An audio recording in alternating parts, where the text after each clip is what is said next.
Welcome to the Alcohol Free Life podcast, brought to you by thesoberclub.com. I'm Janey Grace. This is for you if you've quit the booze or you'd like to, or maybe you're just sober curious. I'll bring you tips and motivation without any judgment, and there'll be inspiration from experts, quit-lit authors, and sober heroes.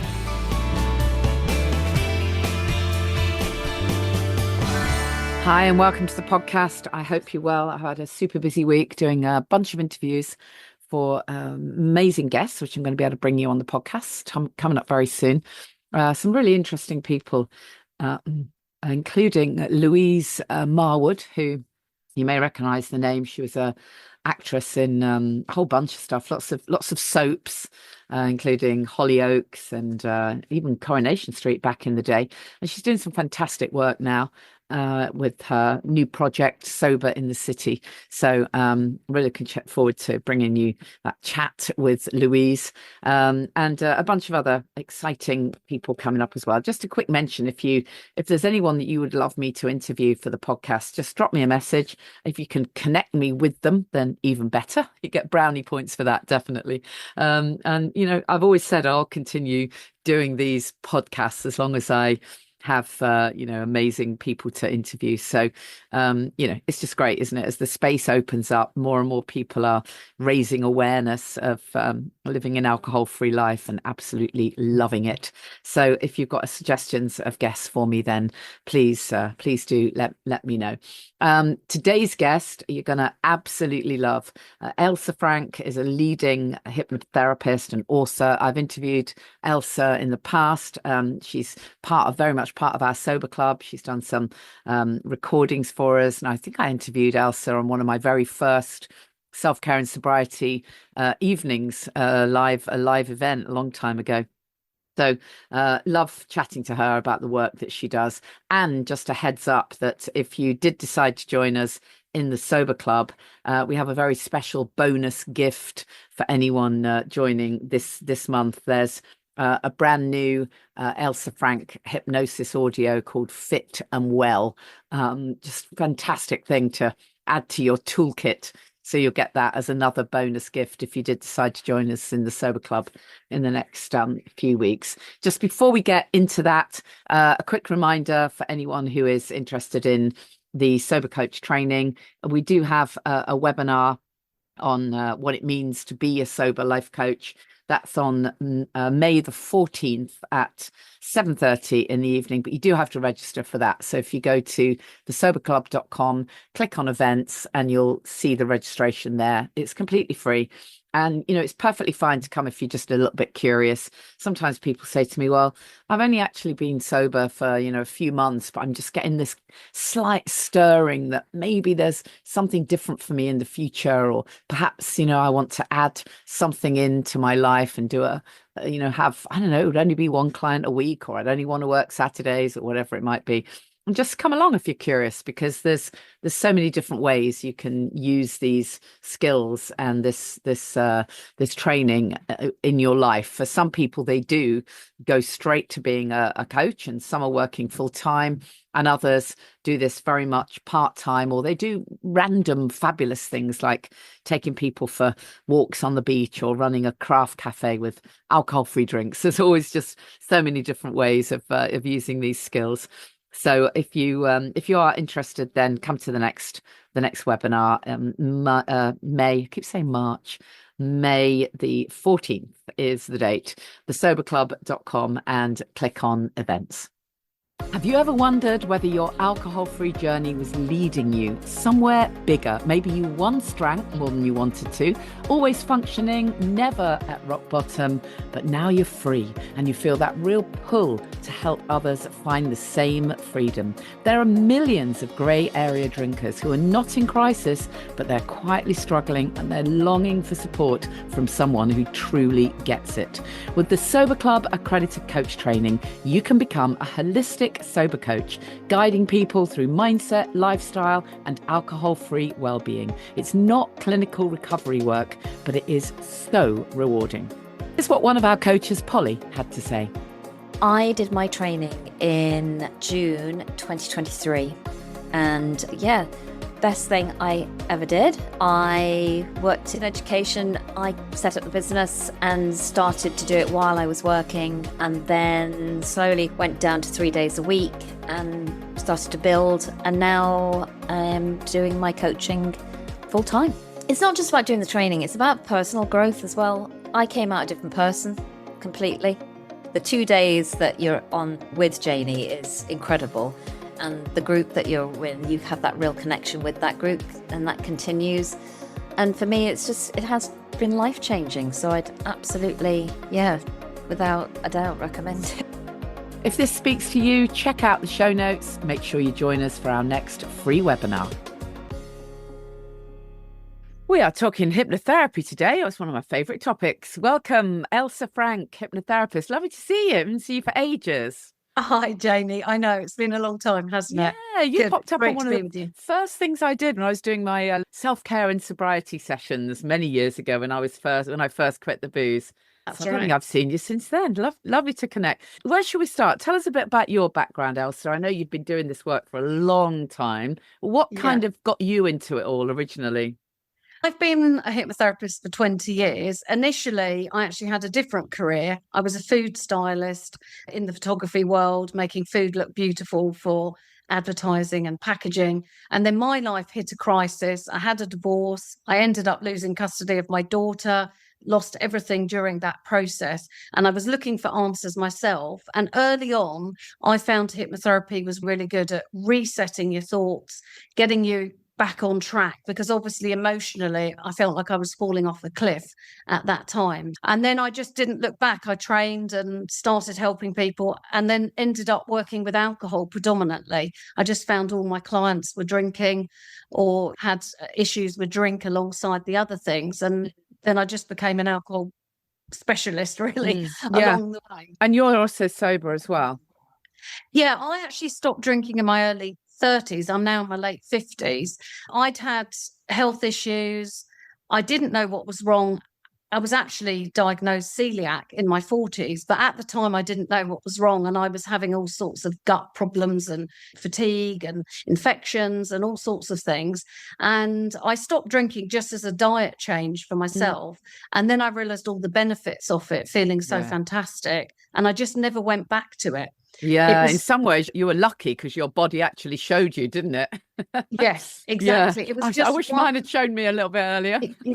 It was one thing my system couldn't cope with, on top of obviously being celiac and not knowing. Totally. And then it was later that I started changing the drinking habits of clients, because I knew they were going to feel fantastic. So I started looking to see if they were drinking as part of what I was doing with them. And then, as I say, found so many were. And then, of course, once we started to make the changes with the emotions, they could let go of the drinking as well. And so I tend to tackle the whole person, not just the alcohol, all the root of it, and a lot around relationships as well. Because we're all affected by other people. Yeah. Let's talk about that for a moment. The whole relationship thing. What I find with clients, often when I've got one-to-one clients, sometimes they'll say to me, it's the thing that's stopping me from stopping. They know it's time to quit alcohol. They absolutely know it's time. They're done. But their fear is that with the alcohol will go literally their relationship, because it's the way that they and their partner connect. It's the done thing. It's what they do on a Friday night or whatever. And it can make them really fearful. It is a real thing, isn't it? It's a real problem if you've been drinking for years and years, and you met when you were drinking, you've been drinking all your life together, and it's a really big deal. It really is. The thing is, all our habits and patterns, whether it's drinking, whether it's relationship habits and patterns, they're all in that subconscious. And that's what we get used to. We program ourselves around people and drinking. So often if people stop drinking, they then feel they've got no connection with their partner. Often the drink is causing a problem in the relationship.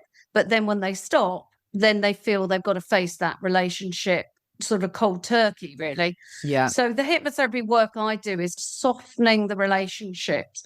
And I would say that probably about 80% of my clients are unhappy with their relationship when I find, them as clients for the drinking. Wow. God, so that's a lot.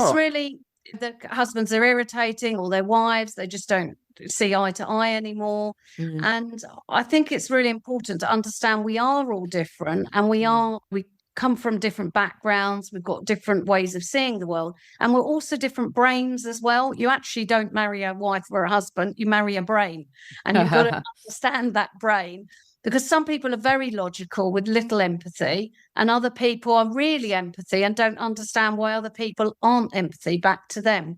So I often say, look at your partner. Where do you sit on the scale of that brain, and where do they fit on it?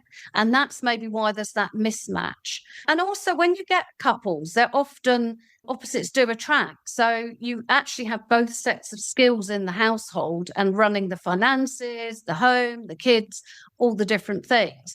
So it's useful to have somebody who's different, because you need someone to fix the Wi-Fi as much as you need someone to have the empathy with the elderly relatives and look after those. So actually look at your skills, pull your skills together rather than resisting and fighting against when you don't understand why your partner's really true, behaving a different way. Yeah, it is. Our kind of personality styles do make a huge difference if we can acknowledge them, as you say, rather than just, why the hell isn't he thinking exactly the same way as I am? If we can acknowledge it, it makes a big difference.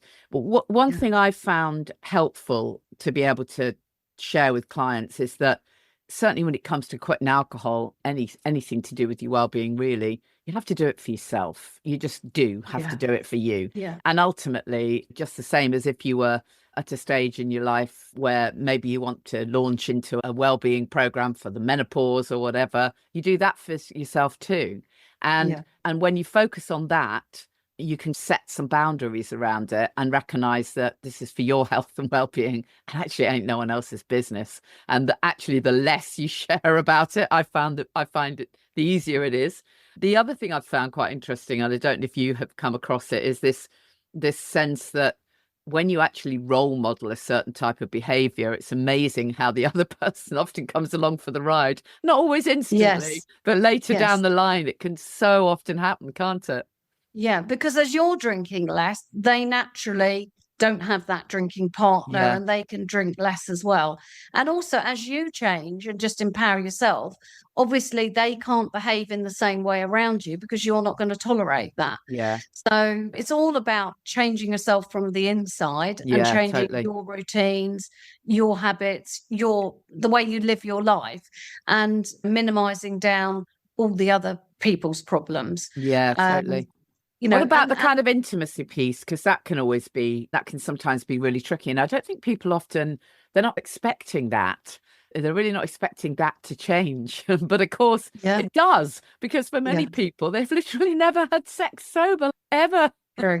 It's true. It's true. People learn to have sex when they're drunk, and then they carry on doing that. So when people stop drinking, I noticed early on when people were stopping drinking, my clients, that they then would say the intimacy side was difficult. So I now bring that into my sessions, because the thing is that alcohol relaxes you physically, gives you a bit more confidence, makes you care less about things. So actually it's making you softer and more relaxed. And people find it's a bit more rigid, it's a bit awkward. Their partner touches them or whatever, and they just feel a bit awkward with it. And also they've had the high and the dopamine from the alcohol for so long that now you're relying just on your own dopamine coming from that contact and the intimacy, chemistry. So that can take a bit of time to get used to. But I find in the subconscious, if you can change it there, it really is like a massage through the mind and then through the body. And then people can be really connected to their partner again. A good visual for it, actually, is people start focusing on what they don't like about their partner. And the awkwardness of sex or whatever it might be, or they're bored or whatever. But actually remember the times that you did enjoy it. And if you can rerun that film in your mind of all the sparky times that you had in the past, then actually that's reminding your mind of that you can get on well with this person and you can connect with them in an intimate way. That definitely, I noticed there was a pattern early on that People think the alcohol's in the way of the relationship, but then when they stop it, the relationship becomes a bit flat. The sex can become a bit flat. And it's a lot of it is confidence, actually, because people do rely on alcohol for confidence in any setting. But then there's confidence in the bedroom as well. Are they going to ask their partner what they actually want or direct their partner to what they want? And actually, when they were drunk, they didn't really care so much. Yeah. Or got like a fake high that wasn't really the connection high. And that becomes a bit of a thing. Yeah. And I always bring it into my sessions. I think it takes a little while, doesn't it, when you first quit alcohol to step into this whole new identity. You're not even quite sure who the hell you are, let alone the bedroom. True. It's like, who is this person? Because it's not the same person that a few months ago would have been on the table holding court, telling jokes or whatever. Thinking they were funny, but not. It's not the same person. It's almost like you don't quite know how to behave with yourself. It is odd for the first few weeks. We can't deny it. Yeah. But as I always say, I've never met anyone who prefers himself drunk. That's for sure. No, that's true. I've never had a client in 20 years who said, can I go back to drinking? I'd much prefer myself. Yeah. It's interesting what you were saying there about that kind of working with your unconscious mind and trying to recreate, the good thoughts or whatever, or the good associations. Because I think that's so much of it, of what's going on, isn't it? Certainly when people relapse, I hate that word, but we all know what it means. When people are really on a good path, but then they trip up, they'll typically say, I don't know what happened. It's 1 minute I was this and the next minute. But actually, we know that what happened is that something got triggered in your unconscious mind and you didn't put the pause in. You didn't have long enough to catch yourself. So you went straight back to those old associations that told you, oh, that's what we do when we're at a party or when we're slightly uncomfortable or when we need to numb out. That's what we do. And it's so strong, isn't it? That those patterns in the unconscious mind are so strong. Yeah, they're strong for all different reasons. You have different friendship groups, don't you? So some of them will trigger that. You meet up with your old uni friends or something like that. And you actually, part of that relationship was really around drinking at that time. So people find it quite difficult to socialize with different types of groups of people. Yeah. But I think it's good if you are meeting up with different types of people or any time you're going to an event. A couple of things. Always visualize yourself back at the bathroom mirror that night, brushing your teeth. That. Actually taking your makeup off. Yeah. Because you certainly don't do that when you're drinking, that's for sure. Yeah. You don't even know where you are. Yeah. So putting those visuals in of how you want it to go, visualize the next morning, waking up, bouncing out of bed and going for a run at 7 a.m. And also rerun those relationships in the past. So you can look back at what was the drinking like in the past with these people and then visualize yourself as if you'd done something different with them that didn't involve alcohol, because that will layer over the old memory that you have of drinking with them. And that's really powerful as well, because if you do a bit of preparation, then that will stop you getting off guard where it's just the night. And everything about it, the music, the event, the restaurant, the waiters, everything's reminding you of that fun that you've had with them in the past. Yeah. But also, I say to clients, meet them in a different location. Don't always meet up, social settings, go to an exhibition, do something different, meet them for a breakfast where there wouldn't be alcohol. So trying to really think about all the groups of people and where's best to see them and doing new, because all the new's overlaying all the old patterns that are there. Yeah, totally. Literally re-imprinting it, isn't it? Visualization is incredibly powerful, isn't it? Tell us a few, I don't know, facts about visualization, because it never ceases to amaze me how well it works.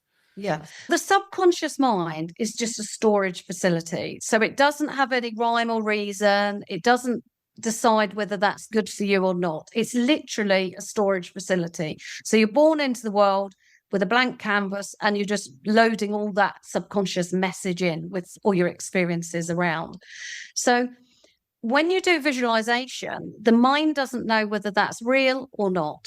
So you can actually trick it into thinking that the visualization you're doing is actually happening, even though it's just something you're hoping to happen. So that's why it's very important. Gymnasts, sports people, they use it. They visualize things. Yeah, absolutely. Yeah. And that's because it does really work. So I think start actually in my book, Cut the Crap and Feel Amazing. The first line of my book is focus on the life you want, not the life you've had. So it's all about that new message and who would I really like to be, and visualizing that, and also visualizing old experiences that have been negative, visualizing them going a different way. So you can spend just 5-10 minutes just doing some visualizations, and your mind actually really believes it. It doesn't know the difference between what's real now and what's not real, the subconscious, because it's storing that information. So over time, you can really make a difference. You can do a self-hypnosis technique, which is really useful, where you actually do a lot of this stuff in the technique, and you can do it just for a few minutes a day, and it does really fast track changes.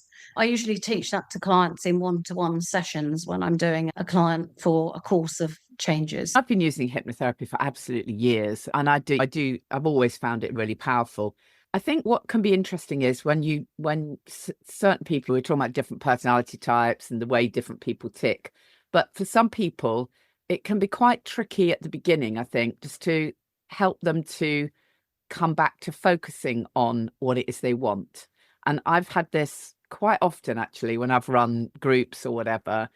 And if people are relatively new, certainly if they're just at the early stages, they're a bit sober curious or whatever, when you actually ask them what they want, they really don't know.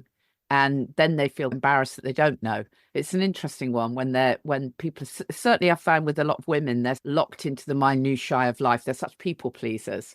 They've spent so much of their life just doing stuff for other people. They've lost track of what they want for themselves. So you've got to start with that piece. And they've got to get those muscles working again as to, wow, so what would I want for myself?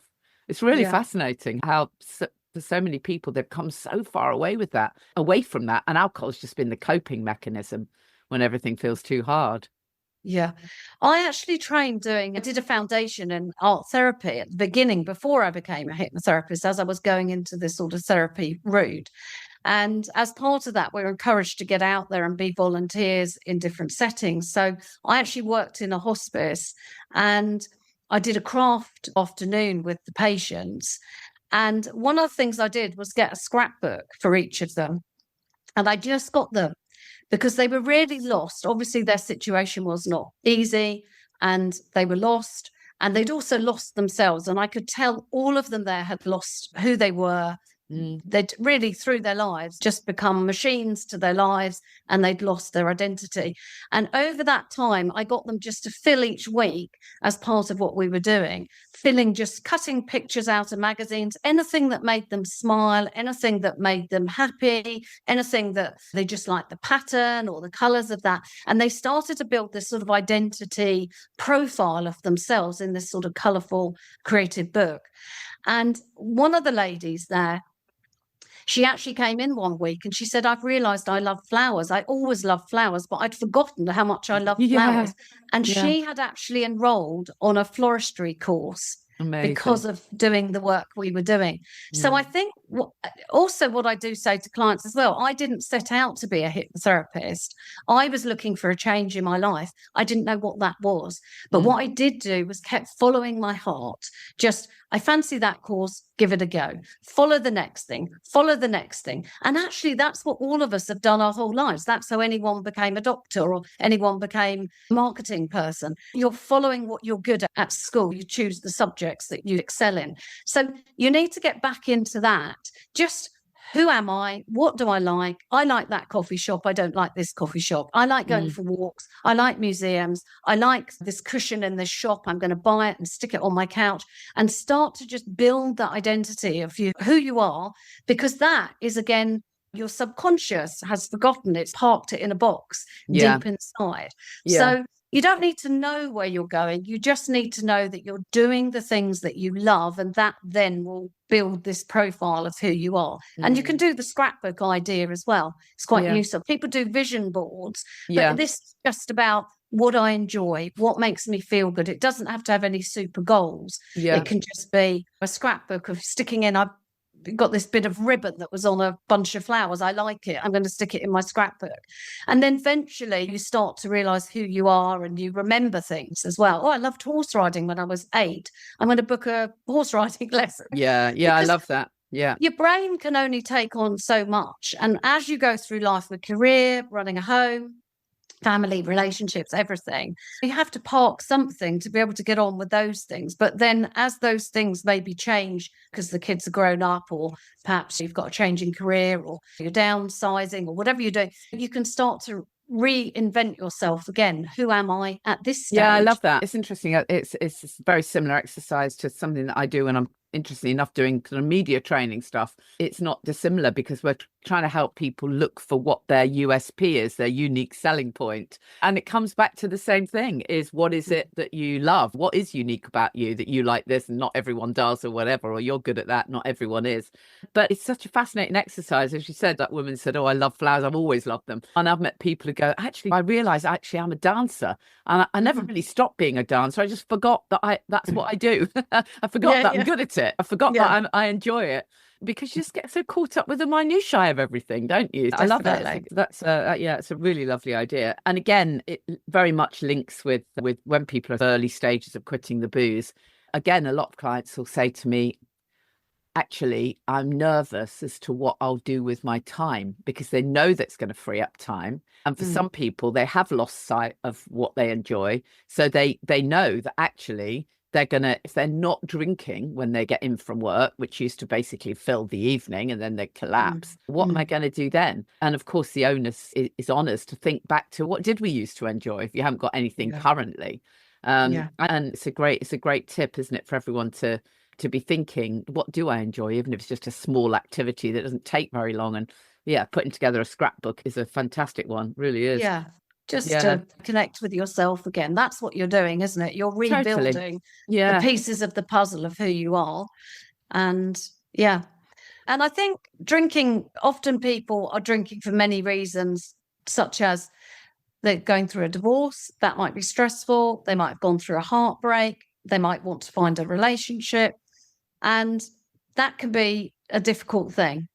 Some people will sit and drink 2 bottles of wine before they go home because they don't want to go through the door. But I think it's all about the relationship and what's going wrong with it. And that's where, again, you've got to reinvent yourself and know that you can make the changes either in the relationship, or that relationship might have taken its course by now and it's time to move on. But again, it's always back to switching your use of time, doing things differently, maybe going to the gym, not sitting in the car drinking 2 bottles of wine just to be able to go back home. And whatever problem anyone has, it feels like a big problem, but it is just lots of small things. And when you start breaking it down, what can I do if you feel out of control because you can't control the bigger thing?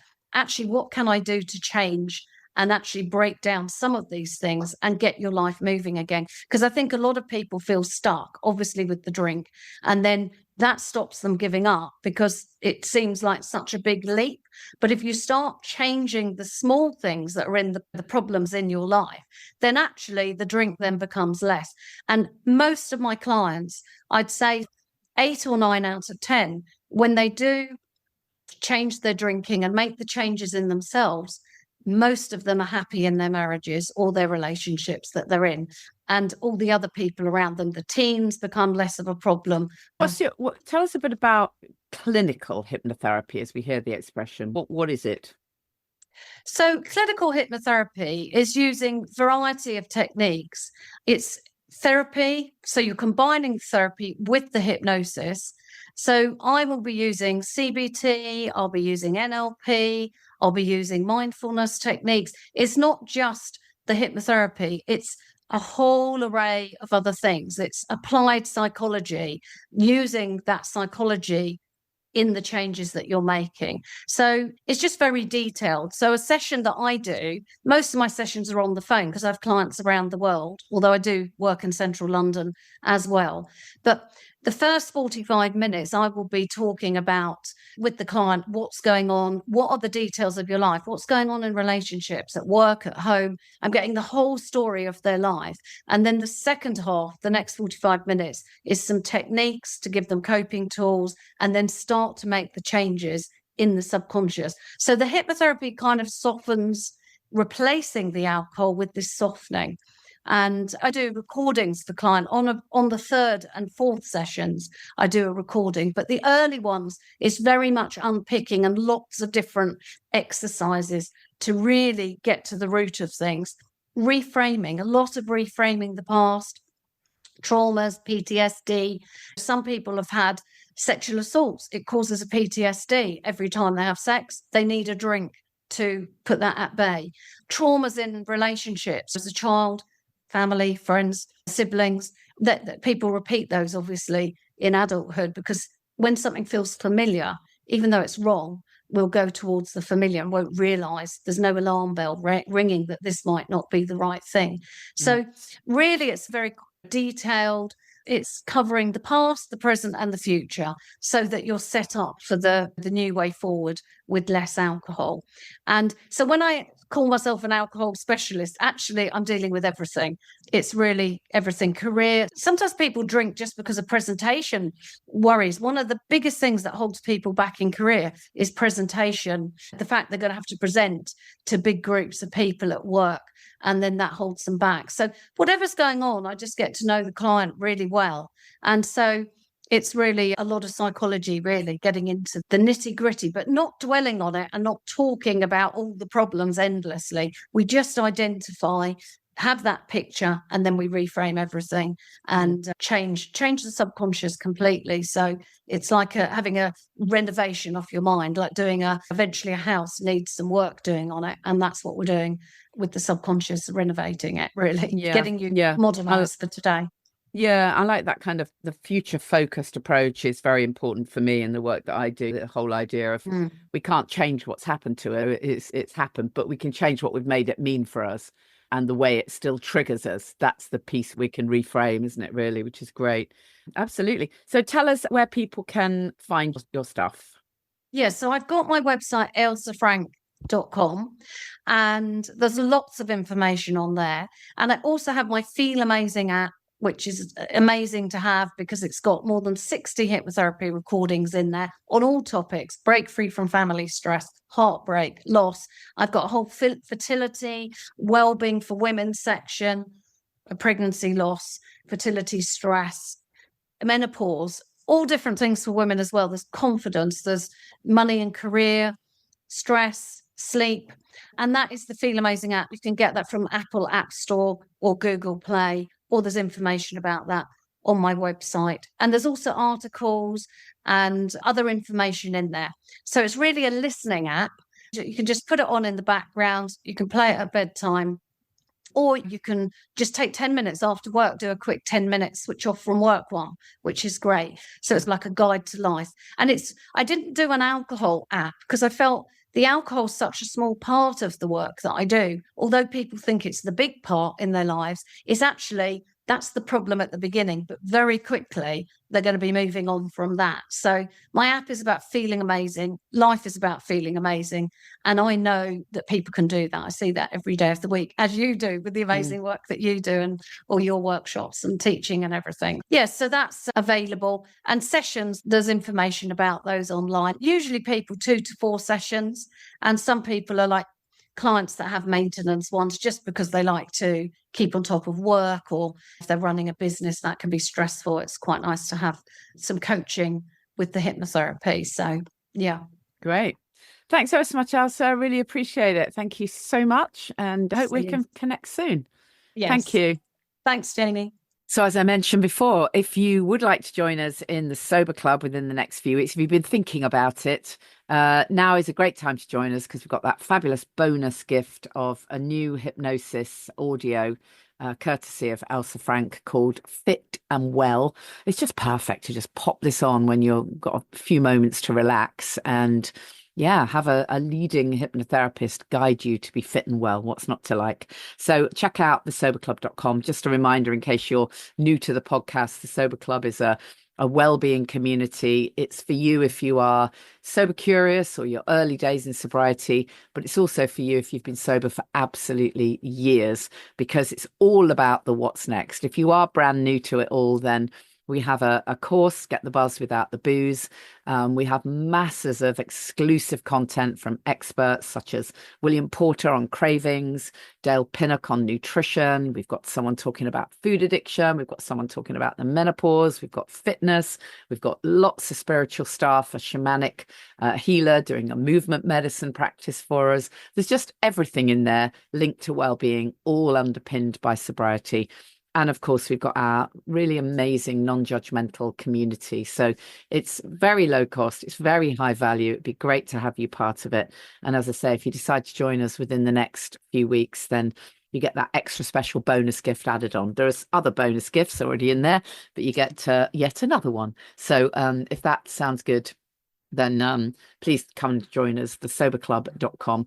And of course, you'll find there a directory of our sober coaches, coaches that I've trained, and I still work as a coach one-to-one as well. So I think sometimes people think I'm way too busy, but I love coaching. I love working with people and just getting that sense of just when people say to you, oh my goodness, I've been given another chance at my life. Oh God, I know, really, it is so unbelievably rewarding to be able to, sort of coach people in this way. When people are ready. Someone said to me the other day, can I, hire you as a coach to work with my husband? And I said, well, no, only if he's ready, only if he wants to do it.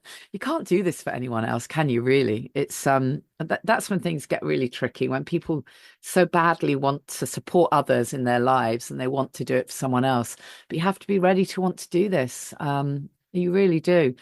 As you will have heard me say 1,000 times, that my only regret is that I wasn't ready sooner, or that not enough people were talking to me about the benefits. They weren't talking to me about just how great life is without the booze. I only ever heard the kind of misery, that, oh dear, poor you, you can't just have one. Oh, poor you.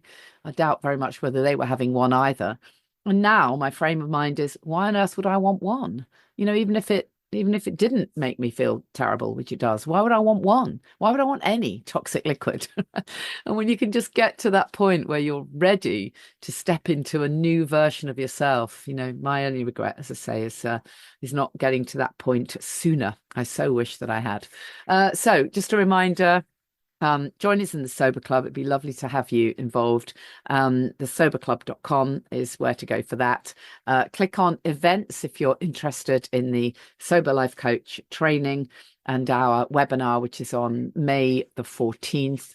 I'm planning, by the way, another live event, so just sorting out guests for that, but I really hope some of you will be able to come along to a live event that will almost certainly be in June. I'm also doing a business training in June for wellbeing coaches. So if you are a wellbeing coach and you would like to expand, if you like, or grow your business, then we've got a very special beta version of a training, which is very low cost and going to be amazing for getting your work out to a wider audience. You don't have to be a sober coach. It might just be that you're a therapist, a practitioner, or a coach generally, and you want to do some kind of business skill stuff that's focused purely for coaches, because I think so much business stuff is, spreads its net very wide. If that's of interest, just drop me a message. We can have a little chat. Now, I must just mention, those of you who you're listening to this podcast for the first time or the second time, you're new to all of this, you're wondering, what is she on about? Coach training and all of this. I'm literally 3 days in, I'm still struggling. My top tip is get connected. Of course, I'd love it if you come and join us in the Sober Club, but if that's not for you, just find someone or something to connect to. It's so important that you share what's going on. If you're just locked into that space in your mind, that loop, and you're not sharing your intentions with anyone, then the chances are you'll just be straight down the booze elevator again. Even if you set your intention of, oh, I'm definitely going to stop, probably by 6 p.m. the next day, the wine witch will have got her way, and you'll find that you're back down the booze elevator. When you tell someone else, when you add that an extra layer of accountability, it can make the difference. So add that layer of accountability. Tell someone. You can absolutely tell me. Just reach out to me. I'm very easy to find on social media. Follow me on Facebook, Instagram, LinkedIn, wherever you choose, at Janey Lee Grace. And just drop me a message and tell me that you're doing this, and I'll hold that vision for you. And, you just never know when the voice comes in. Oh, wouldn't it be nice to just have one? Oh, there's a tiny bit of spring sunshine. Hurrah. I'll have to reach for a drink. There might just be an opportunity to put that pause in there. I strongly recommend you learn the power of the pause. And you just might have that thought, oh, I've literally only just reached out to Janey and told her that I'm doing this. Well, maybe I won't. Maybe I'll reach for something else. Maybe I'll reach for an alcohol-free drink, or I'll go and do something else that lifts my spirits for a while. I'll go for a walk, or I'll read a book, or I'll listen to another one of Janey's podcasts, whatever it might be. You might do something different because you've got that layer of accountability. And then just think how proud of yourself you'll feel. So this is how you can get started, by just giving yourself that layer of accountability. When I think back to all those times I tried to quit alcohol, because God knows I went round the block so many times. And when I think back, it's because I told no one. No one knew. I was ashamed to tell anyone, if truth be told. So I didn't tell anyone. And because I didn't tell anyone, it was just me and the strong compulsions, or as Catherine Gray calls them, the tiny but mighty compulsions. It's a better way of describing it. It was just me locked into a battle with the wine witch, saying, but, start tomorrow. If you want to give up, do it tomorrow. I now know that there's nothing to give up. But if you're just stuck with that loop in your head, it's really tough. You really need to set the new intentions, tell someone else, and be held accountable.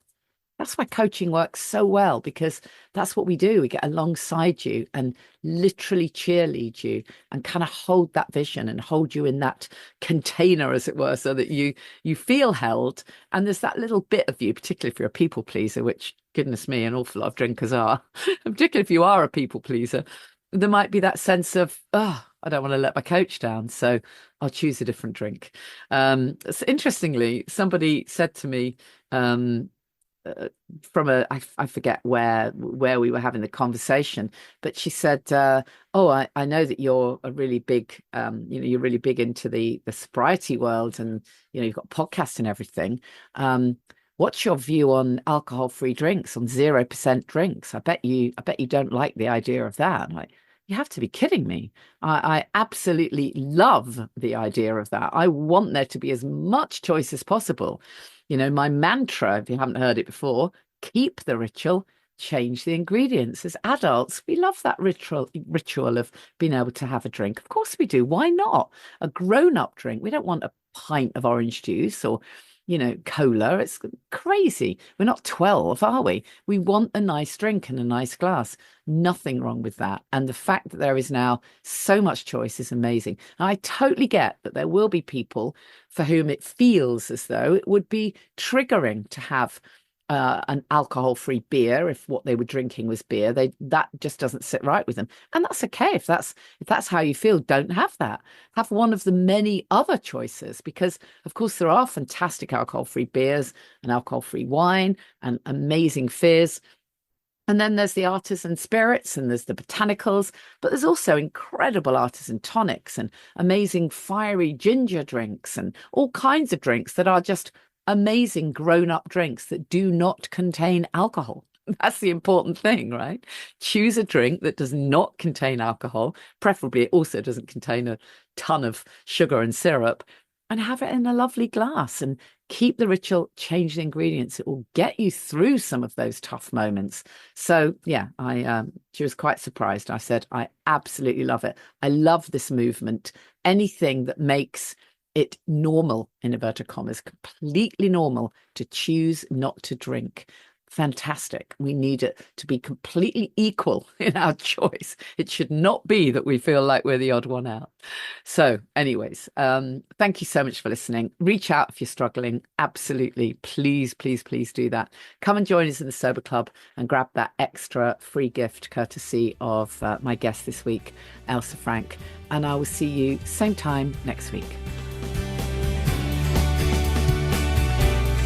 Thank you for listening to the Alcohol Free Life podcast, brought to you by the Sober Club. Please rate and review. And if you want support, accountability and inspiration, and you want to live your best life without the booze, check out thesoberclub.com.